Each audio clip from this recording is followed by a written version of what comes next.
Well, 2023 isn't over just yet. We still have a bit of time. Local farmers are already looking ahead to 2024 and the changes the new year will bring to their farms. That includes new overtime laws. Liam Healy joining us now after hearing from a fifth-generation farmer who hopes to ease some of this burden. Liam.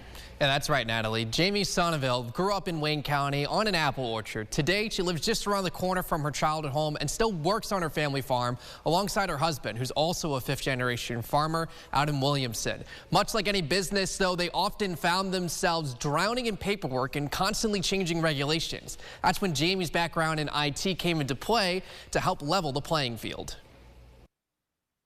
Years ago, he said, paperwork nightmare, like I need your help. And I didn't want to stop what I was doing in my IT career.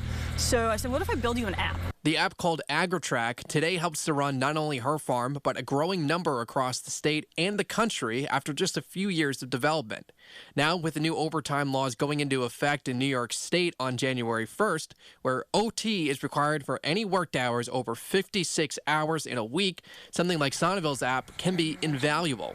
And so one of the things we're able to help growers do if they're using a tool like ours is look at, okay, we've got 2 hours left in an overtime period. Do we move into an overtime threshold because the product that we're going to harvest warrants a greater return that will help pay for that?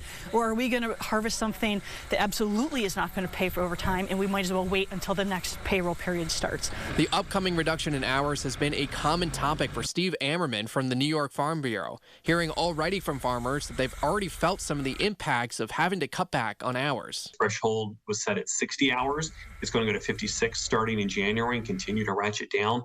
Farms will likely continue to reduce available hours to avoid those additional overtime costs if they can avoid it, just like most employers do.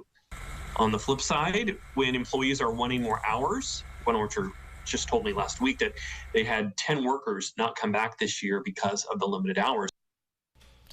Now, Ammerman also mentioned that as farmers move forward under the new laws, many are also investing into more mechanization, like new types of harvesters for previously hand-picked crops and robotic milkers in the dairy industry to further reduce costs with the labor, which often tops a farm's balance sheet.